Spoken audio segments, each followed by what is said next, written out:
Por que o livro de Eclesiastes é um livro difícil? Quem já leu e quem nunca leu,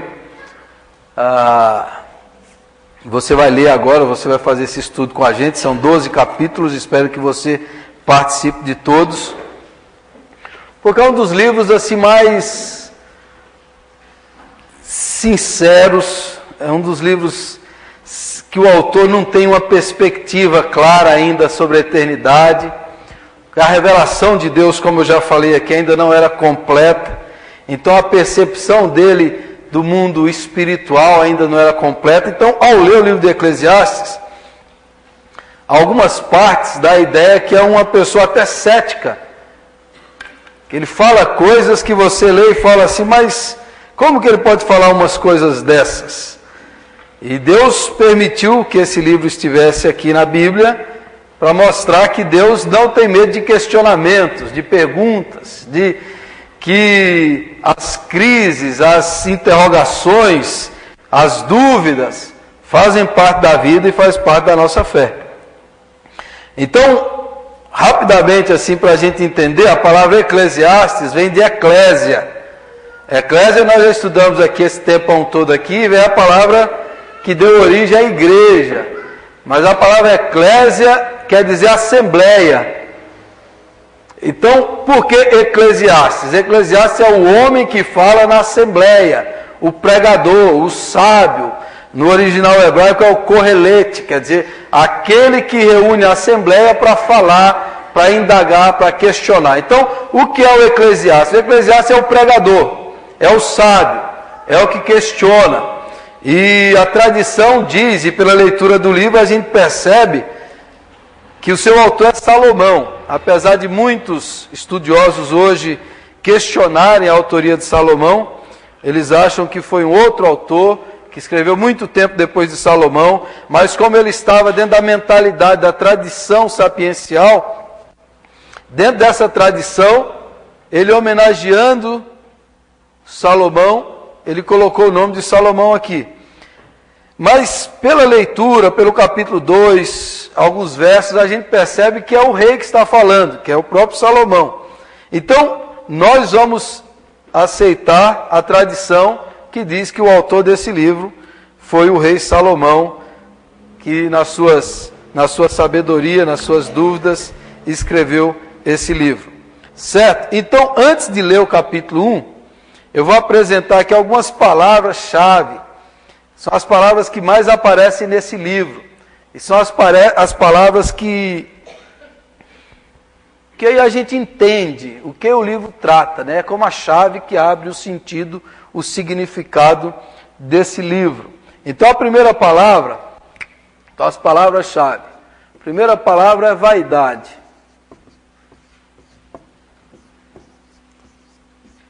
No original essa palavra aparece 35 vezes nesse livro. No hebraico não existe hiperlativo, assim a palavra você falar vaidosíssimo. No hebraico não existe você falar agitadíssimo. No hebraico, quando você quer falar uma coisa assim, você tem que repetir. Então, vaidade de vaidades.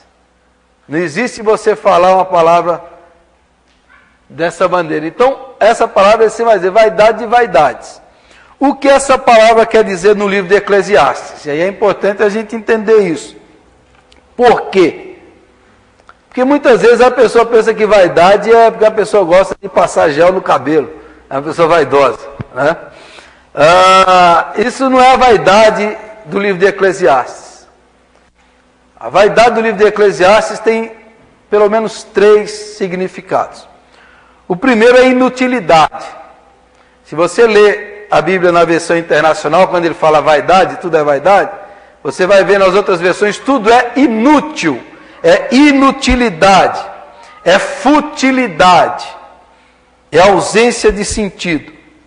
Segunda palavra, é a palavra, essa palavra inútil e fútil, sem sentido. Então, primeira significado é inútil, segundo é fútil. E terceiro significado de vaidade é que é incompreensível ou enigmático. Quando ele fala que certas coisas é vaidade, ele diz assim, olha, É impossível compreender isso. É um enigma, a gente não consegue entender tudo isso. Então é vaidade. Então veja só, uma palavra, vaidade, quer dizer que é inútil. É inútil. Ou é fútil. Ou na outra tradução é como uma bolha de sabão, sopra e acaba. É uma névoa de nada. É um sopro. É algo assim. Então a palavra vaidade quer dizer isso. Ou em alguns sentidos é uma coisa que a gente não pode compreender, a gente não consegue entender. Esse é o sentido da palavra vaidade. A outra palavra que aparece muito é essa expressão, debaixo do sol. Debaixo do sol aparece 27 vezes nesse livro. Várias vezes ele fala debaixo do sol, quer dizer, daqui nessa terra, debaixo desse céu, a vida é assim. Né? Alguém disse que esse livro é aquele livro do Nelson Rodrigues, A Vida Como Ela É. A vida nua e crua.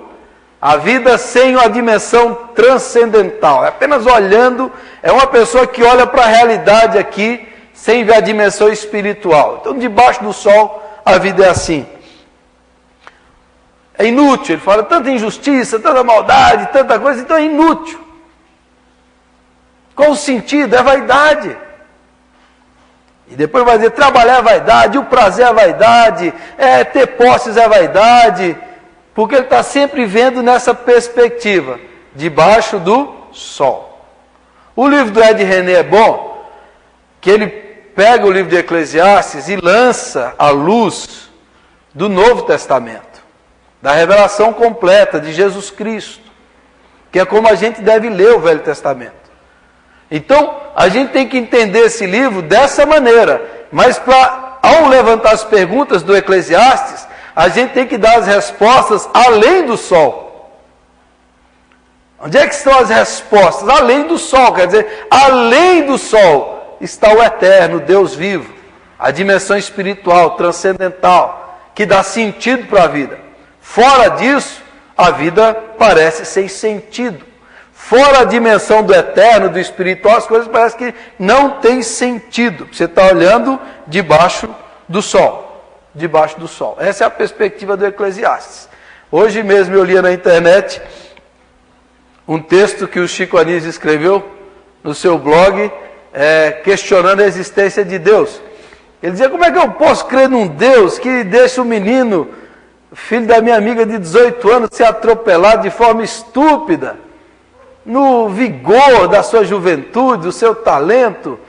Como é que eu posso crer nesse Deus que diz que é onisciente, onipotente, onipresente e deixa o menino morrer? É mais ou menos como o Ed René diz assim, né? Quando a tragédia chega na casa do outro, a gente tem explicação. Quando chega nos queridos nossos, aí a gente começa a questionar. E daí ele fala, por isso que eu sou ateu, que eu não consigo acreditar nesse Deus. Porque a perspectiva do Chico Anísio e do autor de Eclesiastes, às vezes, é como quem vê a vida só debaixo do sol. Só debaixo do sol. Só nessa dimensão visível. Terceira palavra é a palavra proveito. Ou vantagem, né? A palavra proveito ou vantagem. Qual proveito tem? Qual vantagem que tem? Qual o ganho que tem viver nesse mundo, nessa terra, nessa existência sofrida?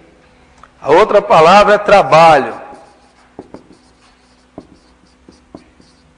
Palavra que aparece muito, trabalho como um labor.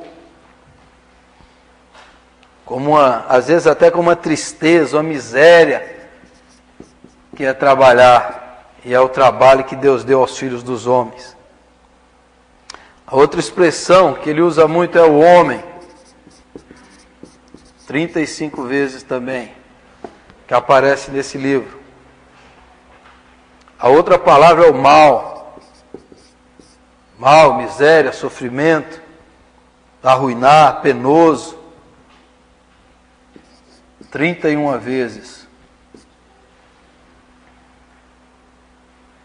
Outra palavra, à luz de todo esse sofrimento, ele vai citar muito é a palavra gozo. Já que a vida toda é sofrimento, o que o ser humano tem que fazer? Tem que desfrutar a vida. Tem que aproveitar bem a vida. Ama a mulher da tua mocidade e bebe o teu vinho, porque isso é a tua recompensa nessa terra, diz ele lá no capítulo 9. Palavra gozo, desfrutar. Ele fala muito. A outra palavra é sabedoria. Sabedoria. Aparece 54 vezes nesse livro. Esse é um livro de sabedoria, é um livro sapiencial. E a última palavra é Deus. Aparece 40 vezes. E a palavra Deus que apresenta em Eclesiastes não é o Yahvé, o Jeová, de outras partes do Antigo Testamento, é o Deus Elohim, que é o Deus eterno, soberano, não especificamente o Deus da aliança. Por isso que às vezes alguns duvidam que é Salomão por escrever usando essa palavra.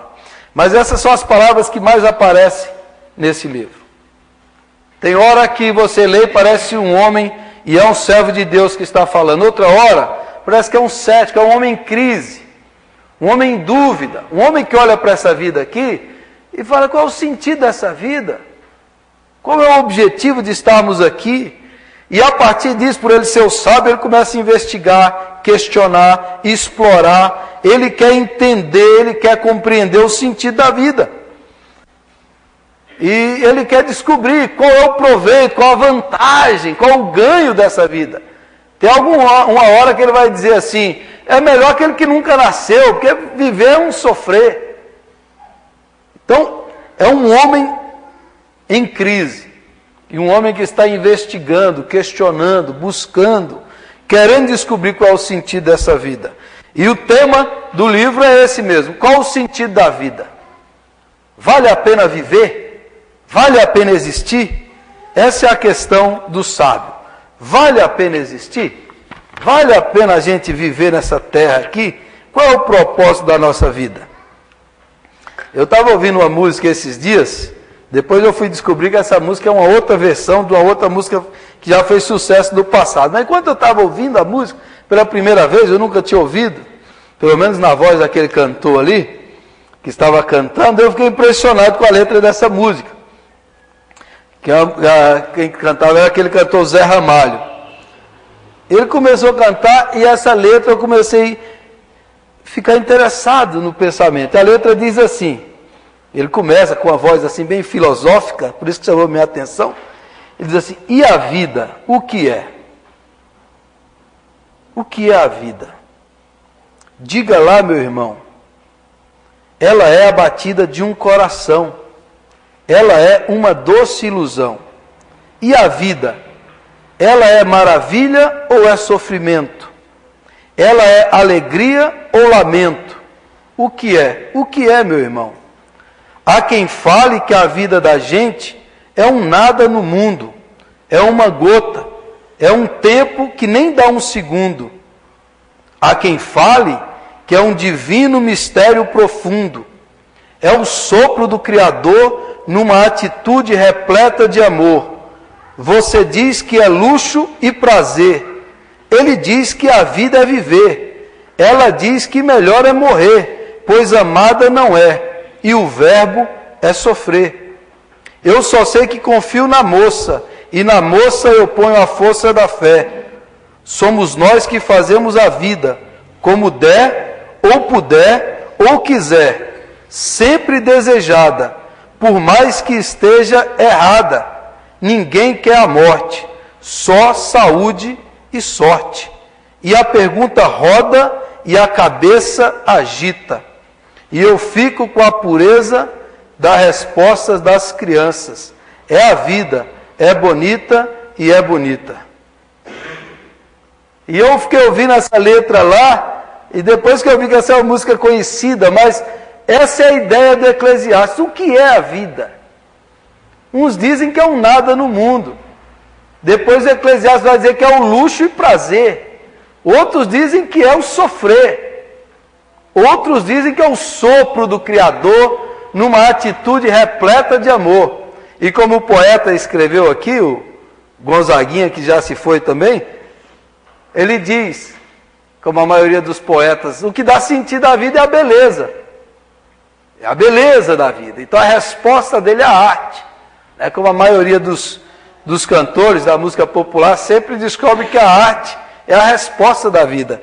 Então essa é uma interrogação que o livro de Eclesiastes vai fazer, e nós vamos estudar aqui vários assuntos da nossa vida, do dia a dia, da nossa realidade. Então abra a sua Bíblia em Eclesiastes capítulo 1.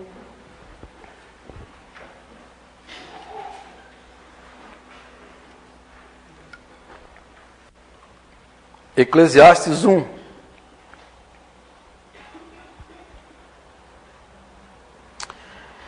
Palavra do pregador, filho de Davi, rei de Jerusalém.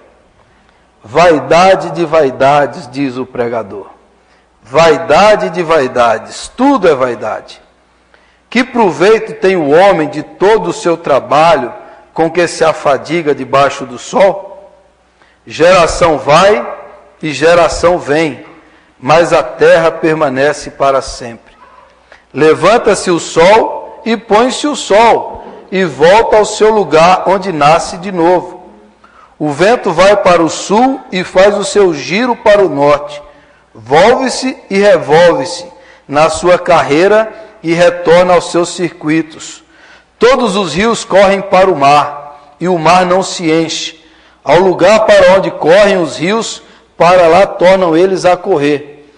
Todas as coisas são canseiras tais que ninguém as pode exprimir. Os olhos não se fartam de ver, nem se enchem os ouvidos de ouvir. O que foi é o que há de ser, e o que se fez, isso se tornará a fazer. Nada há, pois, novo debaixo do sol. Há alguma coisa de que se possa dizer, vê, isto é novo? Não, já foi nos séculos que foram antes de nós. Já não há lembrança das coisas que precederam, e das coisas posteriores também não haverá memória entre os que hão de vir depois delas. Eu, o pregador, venho sendo rei de Israel em Jerusalém. Apliquei o coração a esquadrinhar e a informar-me com sabedoria de tudo quanto sucede debaixo do céu.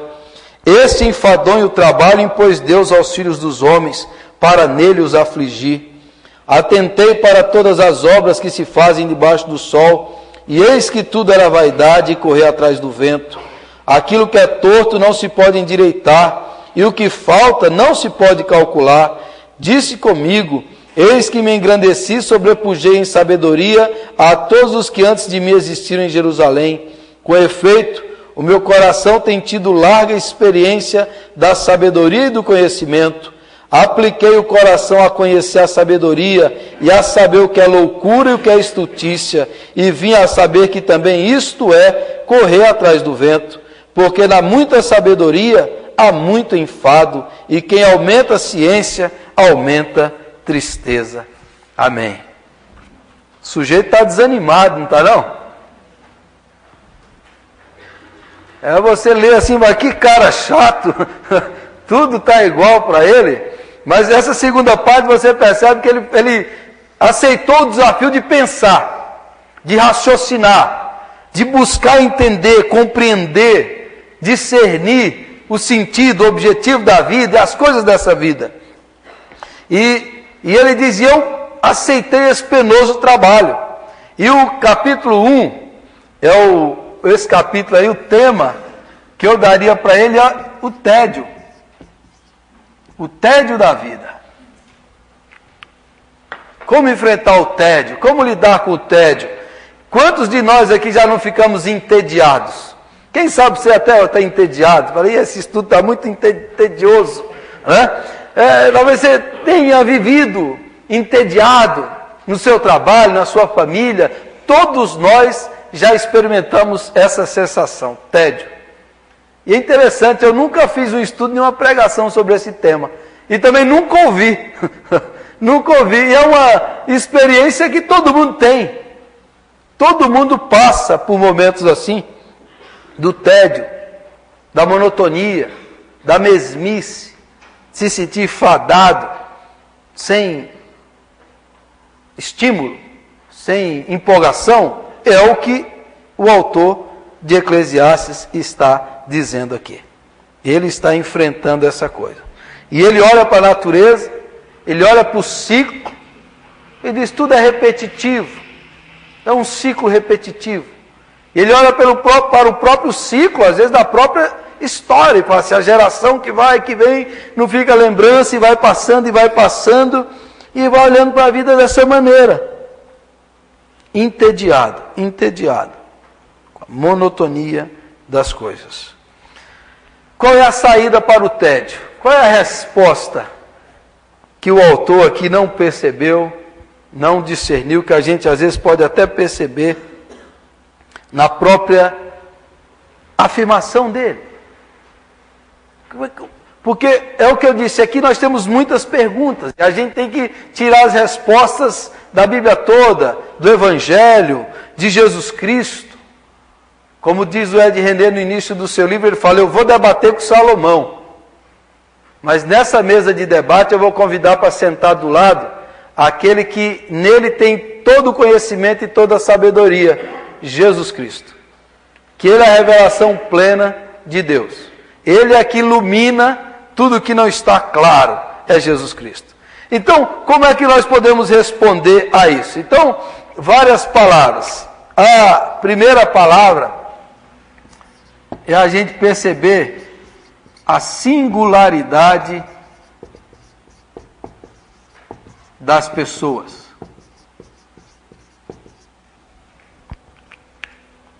A humanidade é assim, mas cada pessoa é singular.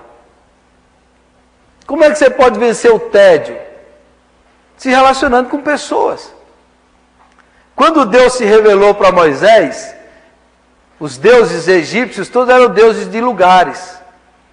Agora o Deus que se revelou para Moisés diz assim, eu sou o Deus de Abraão, Isaque e Jacó. Eu sou um Deus de pessoas, de relacionamentos, que se relaciona com as pessoas, que quer ser conhecido pelo nome das pessoas. Então Deus é um Deus de pessoas. Como é que o tédio é vencido? Quando a gente observa a singularidade das pessoas.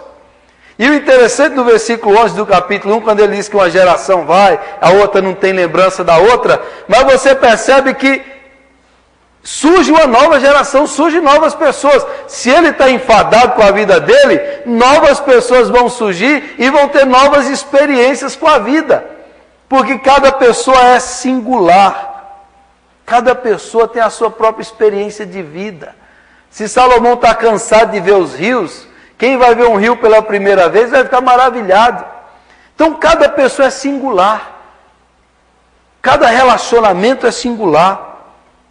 A gente vence o tédio saindo da generalidade da vida e se relacionando com as pessoas. Ele fala aqui dos rios, os rios enchem o mar e vai, e o mar nunca se enche. Ele está entediado. Existem vários rios. Mas para cada um aqui você pode falar muitos tipos, muitos nomes de rios. Mas se você fala para mim, o rio São Francisco, ele é um rio singular para mim. Porque foi onde eu passei a minha infância. Foi onde eu quase morri afogado. Foi onde eu ia me divertir.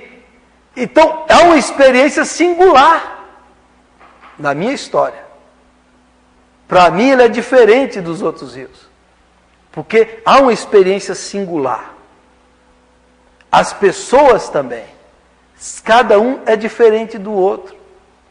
Cada pessoa tem a sua própria vida e a sua própria experiência.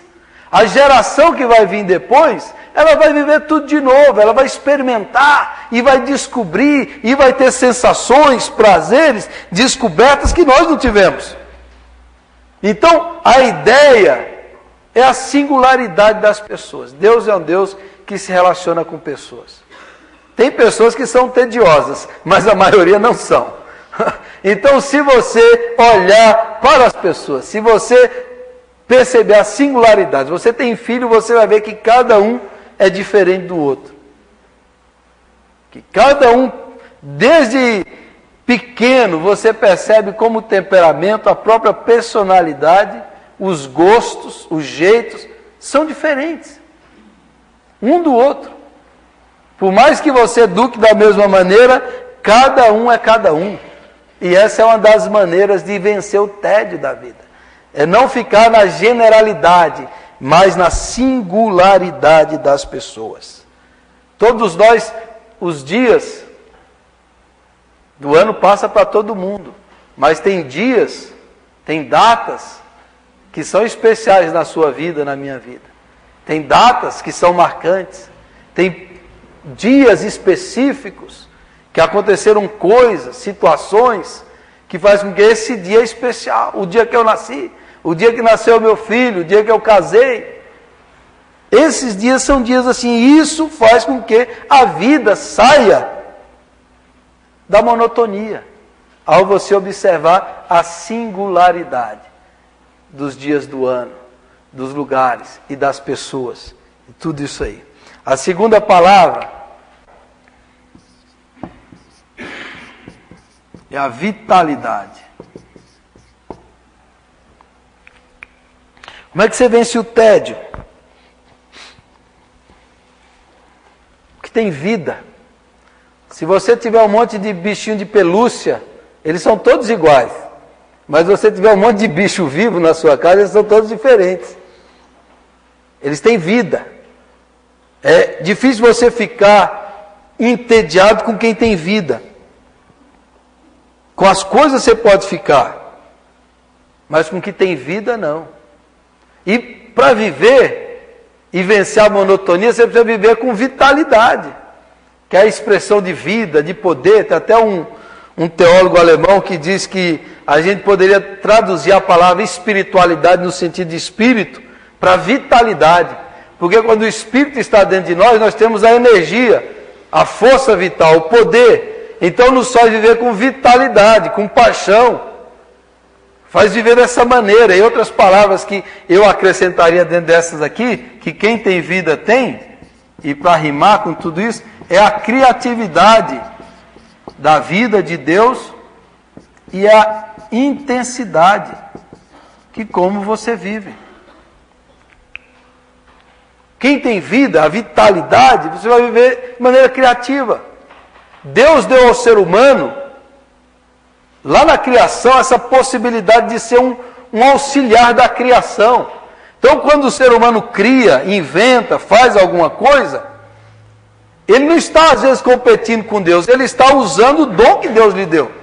Quando a ciência, a inteligência humana consegue certos avanços, isso não é uma competição com Deus. O ser humano está usando o dom que Deus lhe deu, de ser um participante na criação do mundo, da história, e usar sua inteligência para isso. Então a criatividade é um dom que Deus deu à raça humana, a possibilidade de criar, de fazer coisas novas, de gerar coisas novas, diferentes. É essa possibilidade que nos faz fugir da rotina, da monotonia, do tédio. E a intensidade com que você vive. Se você vive cada dia como uma maneira especial, de uma forma especial. Vivendo dessa forma. Vitalidade. Às vezes você está casado e você diz assim, eu estou casado com a mesma mulher há 15 anos. Se sua mulher não mudou nesses 15 anos, seu casamento está ruim, porque a ideia é que ela mude. E você também. Porque o relacionamento muda e a pessoa vai mudando, vai melhorando. Vai se aperfeiçoando, vai crescendo. A ideia é que o que tem vida se aprimore, cresça, melhore. Que a pessoa saia daquela estagnação de ser sempre do mesmo jeito, da mesma maneira, pensando as mesmas coisas e falando as mesmas coisas. Como é que você vê isso? Crescendo, vivendo intensamente, sendo um ser criativo, saindo da rotina, da mesmice, daquilo que você sempre faz. Um dia eu vi um estudo de alguém, e alguém dizia assim, por que às vezes a gente tem a sensação que o tempo está passando rápido demais? Em outros períodos parece que a gente tem a sensação que o tempo não está passando tão rápido. Ou parece que tem dias e semanas que voaram. E tem outros que marcaram. E aí alguém explicando isso dizendo como funciona o cérebro humano. No cérebro, se você faz todo dia as mesmas coisas, na sua memória, na sua mente, nada vai ficar marcado. Porque algumas práticas, o seu cérebro nem usa mais a memória. Você faz aquilo automaticamente. E ao fazer a coisa automaticamente, isso já vai passando os dias. Você está fazendo tudo do mesmo jeito sempre. Não sei se você já escovou os dentes e depois você pensa, será que eu escovei os dentes? Você já fez isso ou não? Você faz a coisa automática, você até sopra. Deixa eu ver meu hálito. Outro dia eu fui lá ver a escova se estava molhada, para ver se eu escovei ou não. Já fez isso ou não? Dependendo da rotina, lá em Londrina, na minha rotina, várias vezes eu entrei com o carro no portão da igreja, na hora que eu estou abrindo o portão, que eu lembro e falo assim, mas o que eu vim fazer aqui? Eu tinha que ir fazer outra visita na outra casa, mas automaticamente eu segui aquele caminho que eu fazia há 10 anos. Automaticamente. Não sei se você já chegou no caixa do banco, e se você parar para pensar qual é o número da senha, você não lembra. Eu não lembro, eu tenho que chegar e fazer automaticamente. Eu tenho que chegar na frente do teclado e eu não lembro o número. Se eu parar para pensar o número, eu esqueço o número. Então eu tenho que esquecer tudo e voltar e ficar na frente, você digita automaticamente, porque o cérebro não quer ter trabalho, então ele deixa tudo lá naquela memória automática. E quando você vive na memória automática, o tempo voa. O tempo voa. Então o estudo dizia, como é que a vida fica, os dias são mais aproveitados? Quando você faz coisas que o cérebro ainda não fez. Se você vai numa viagem, como eu fui agora, você faz um caminho que você nunca fez, a primeira vez o caminho é mais demorado do que você pensa. Você não sabe, tudo que você vê é novo, você está, nossa, depois que você faz aquilo 5 vezes, ele é muito mais rápido e mais fácil do que você pensava. Porque na primeira vez era diferente, você pensava, você raciocinava, você ficava intensamente naquilo. Então, quando é que alguma coisa marca a gente? Quando você faz algo que o cérebro não fez. Ou que um lugar que você nunca foi. Uma pessoa que você não conversou. Uma situação. Uma comida que você nunca comeu. Isso te marca. Um dia que você faz, essa semana que eu estive lá em Londrina, essa semana vai ser diferente das outras, porque provavelmente só nessa semana, só no domingo, eu encontrei pessoas que eu só vou encontrar uma vez nesse ano, provavelmente. Reencontrar. E esse dia vai ficar marcado. Parece que foi um dia maior do que os outros. Porque eu encontrei muita gente, conversei com muita gente, ouvi muita coisa, que nesse ano não vai acontecer mais. E o meu cérebro marca aquilo ali. Então, como é que a vida da gente fica mais interessante? Quando você faz coisas que você não está habituado a fazer. Quando você tem a coragem de inovar, quando você tem a coragem de criar, quando você tem a coragem de sair do habitual, da rotina, do comum, da mesmice, e faz algo diferente. Isso marca você. Isso grava no seu cérebro. Isso entra na sua história. A intensidade, a criatividade, a vitalidade para viver. Então aquelas pessoas que são muito sistemáticas, né? Tem gente que é assim, que sempre faz tudo do mesmo jeito. É duro ser assim, graças a Deus eu não sou assim, não. Você tem que ser diferente. Se você sempre faz tudo do mesmo jeito, da mesma maneira, da mesma forma, a vida vai voar. Você sempre come as mesmas comidas. Sempre faz tudo do mesmo jeito, a vida vai voar. Vai passar, você não vai perceber. Tem gente que é assim. Eu li a história de um rapaz que trabalhava no banco, 30 anos no banco, saiu de férias, primeira vez na vida. Quando ele voltou, mudou tudo no banco, lá ele se matou. Porque ele era tão sistemático, que ele não aguentou viver com as coisas fora do lugar, com o escritório dele fora. Então, as pessoas assim sofrem demais. Porque a vitalidade da vida, a criatividade, a intensidade. Essa é uma das maneiras de fugir da monotonia, do tédio, da rotina e por aí vai. Próxima palavra que ele diz aqui.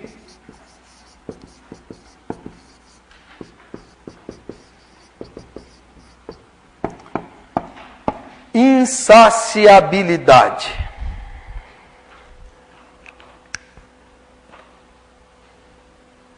Salomão está entediado. Ele não fala disso. Mas, por exemplo, você pode dizer o seguinte: mas todo dia eu tenho que almoçar? Todo dia eu tenho que comer essa comida? Mas Deus nos deu esse dom de ter fome. E quando você come, sacia. Mas só para aquele dia. Que um dia Deus nos fez para viver um dia de cada vez. E para naquele momento ali ser o seu prazer, o seu desfrute. E essa possibilidade, imagine se você nunca tivesse fome. Ou imagine no dia de muito calor. Você está suado e você entra lá e toma um banho. Ou então no dia de muito frio você toma um banho quente. Todo dia você toma banho, mas aquele banho é especial, é diferente. Porque naquele momento é o que você estava precisando. Então Deus nos deu essa insaciabilidade. Isso é dádiva, é dom para aproveitar a vida. Fomos feitos para viver um dia de cada vez. Você pode até tentar comer tudo hoje para não comer amanhã, mas não funciona. Ou dormir. Não sei se você já tentou dormir e não conseguia. Como é ruim. Ou como você queria dormir e não podia. Como é ruim. Já participou de lugar que você quer dormir, mas você não pode dormir? Então a possibilidade de dormir é uma bênção. De comer, de se lavar, de se relacionar. A insaciabilidade é uma dádiva que Deus nos deu. É uma coisa que Deus nos deu para a gente provar, viver e experimentar, como se fosse a primeira vez. Como se você fizesse aquilo tudo de novo a primeira vez. Quando você está com muita fome e come aquela comida, mas você nunca tinha comido aquela comida. Foi a primeira vez. E isso faz com que sua vida mude, como você se relaciona com as pessoas, com Deus, com a Bíblia, com essa insaciabilidade. Fomos feitos para viver um dia de cada vez. Por isso Jesus falou, o pão nosso de cada dia dá-nos hoje. E se você ler a Bíblia, você vai ver que a Bíblia só tem um dia. É o dia chamado hoje. Tudo que a Bíblia fala é o dia chamado hoje. É o tempo chamado hoje. Basta cada dia o seu próprio mal. Você tem que viver hoje. Aí tem gente que não vive hoje pensando no amanhã. Ou tem gente que não vive hoje sofrendo com o passado. E não vive hoje, o agora. E não experimenta e não desfruta agora. E não fala com a pessoa que vai falar amanhã. E sempre deixa para depois o que podia fazer agora. E aquela ligação, aquele relacionamento, aquela atitude, a insaciabilidade. Isso é uma dádiva que Deus nos deu, que nos faz a vida ser interessante, está fora da monotonia, viver dessa maneira. E por último, a palavra que eu coloquei aqui,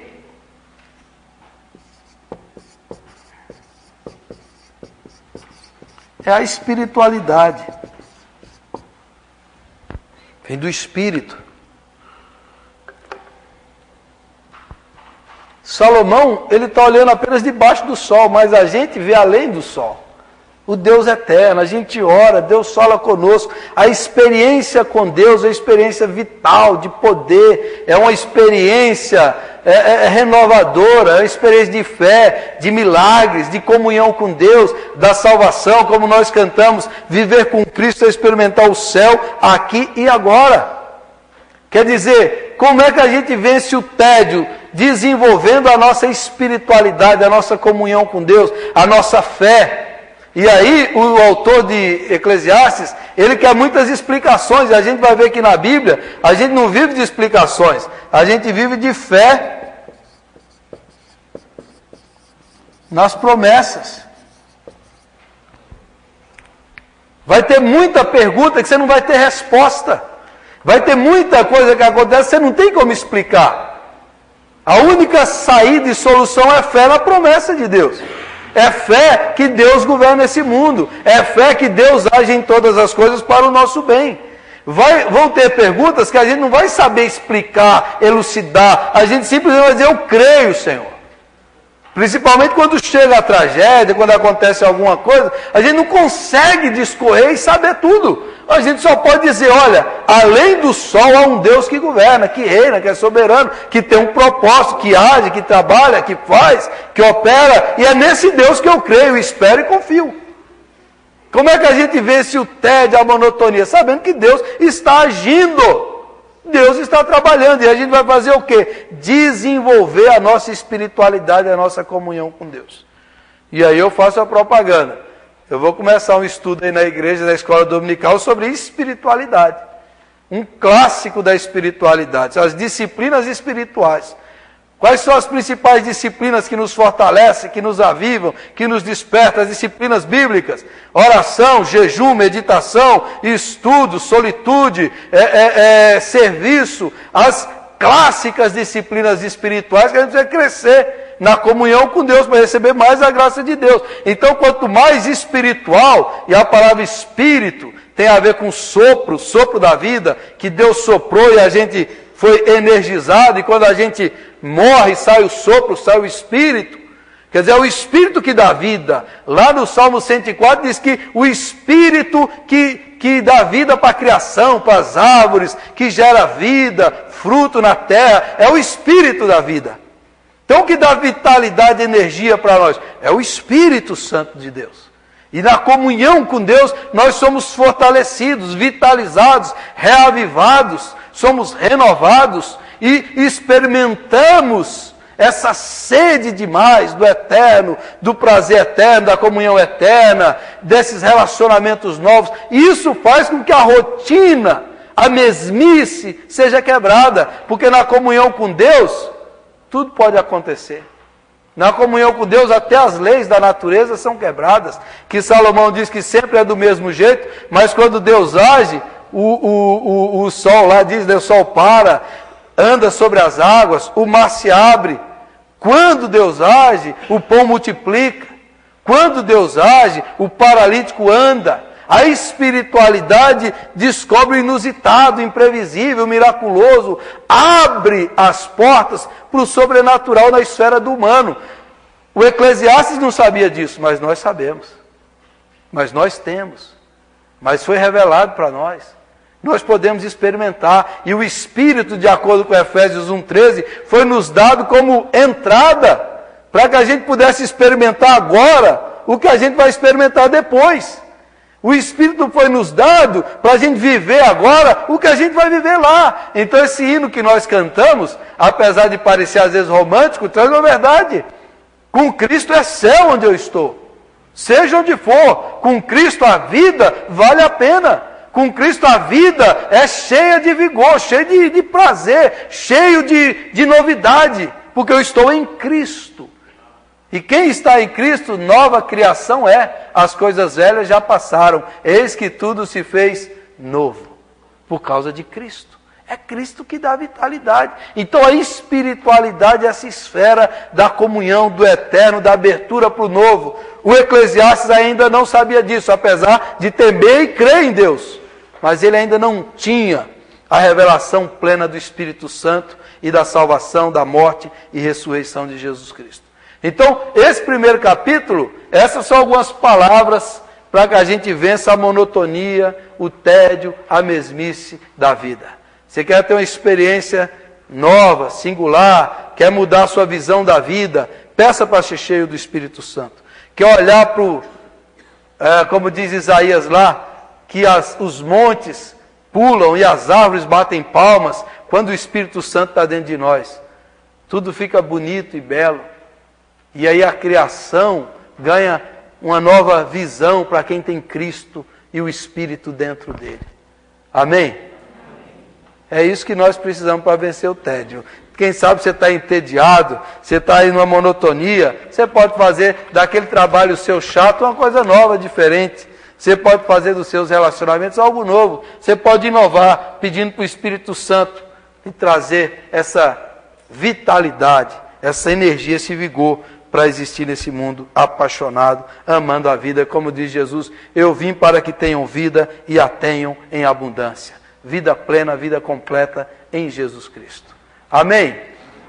Semana que vem eu continuo no capítulo 2, que ele vai falar das coisas, da utilidade das coisas e das pessoas, dos prazeres, que ele tentou buscar nas posses, tentou buscar na riqueza, tentou nas mulheres, prazeres para a sua vida, e aí nós vamos ter uma resposta, como superar tudo isso. Amém? Vamos ficar em pé e vamos orar?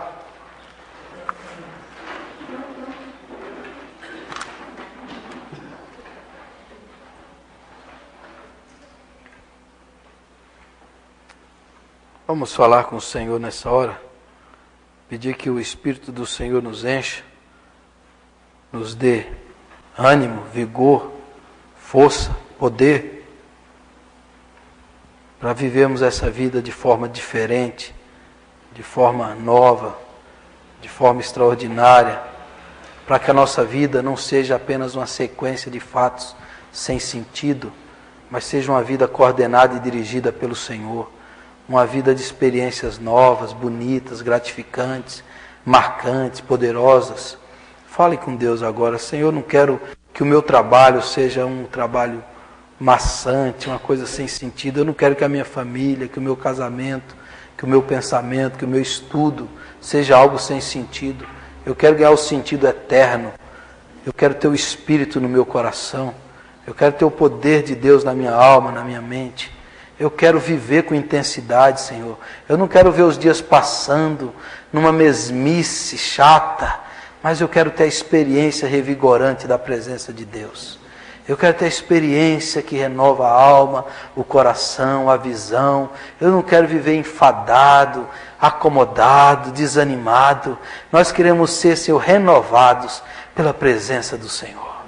Pai amado, clamamos pelo Espírito Santo, para que Ele enche o nosso coração, para que Ele nos liberte do enfado, do tédio, da monotonia, da mesmice, do desânimo, que o Senhor nos liberte, Senhor, daqueles sentimentos, ó Deus, melancólicos, de que a vida está passando, que nós estamos perdendo a vida. Nós queremos ter o Espírito Santo dentro de nós, queremos ter esse poder, essa vitalidade, essa energia, esse vigor espiritual, Senhor, para existirmos nessa terra com paixão, com propósito, com sentido, de dizer que a nossa vida faz diferença, que a nossa vida tem um significado, que o Senhor eterno planejou para nós uma vida abundante, plena, uma vida, Senhor, cheia de poder, de paixão, de alegria. Em nome de Jesus, Senhor, enche-nos, ó Deus, do Senhor mesmo, muda a nossa comunhão, a nossa fé, abre os nossos olhos espirituais, abre os nossos sentidos espirituais,